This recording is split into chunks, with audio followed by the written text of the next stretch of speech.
बात करे, मांगे में मोबाइल नंबर लगाता हाथ धरे कि गोरी फूल झड़ी मारू आय अपना पापा के परिवार कि गोरी फूल झड़ी मारू आय अपना पापा के परिवार। अभिजीत ज्यादा है इसको देख कि लगलो पसारे तू तपा पियर फराक वाली आज तिलक में निकल गए तो बियाह हो गाना में हो जाओ है ना ऐसे तारा के इंटरेस्ट देखे आई ना बारात करे आके हमसे बात करे अरे मांगे में मोबाइल नंबर लगाता हाथ धरे कि गोरी फूल झड़ी मारू आ पापा के परिवार कि गोरी फूल झड़ी मारू आ पापा के परिवार अलग लुआ सारे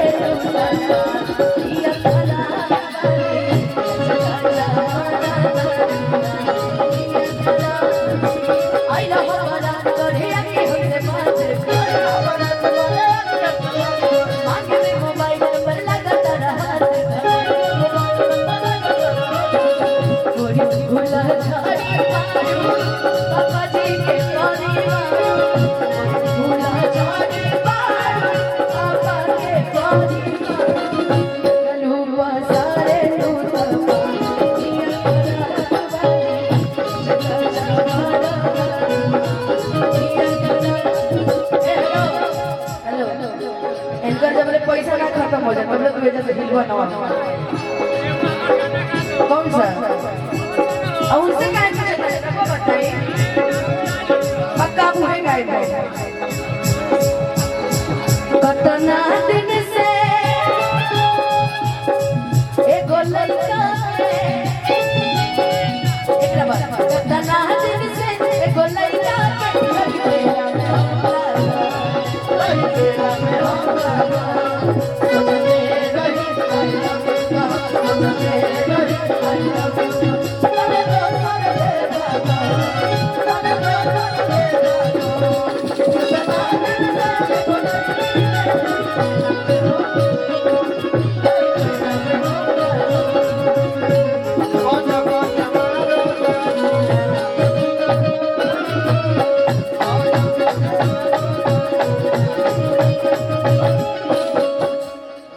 लगन में अरे नहीं यार पहले गलती से ना पहले गलती कर लिया जाए अरे हाँ भाई कि गलती से ये जन टकरा गई हो गलती से ये जन टकरा गई हो गलती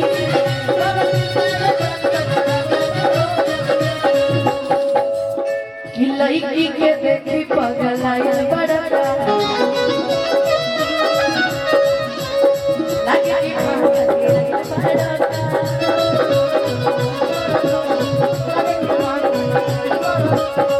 कहत सारा बारू कहत आवारा बारू कहत सारा बारू बुझो आवारा बारू अब भड़के रो मजा कि भड़के रो कैलो मजा पियर फराक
लगन में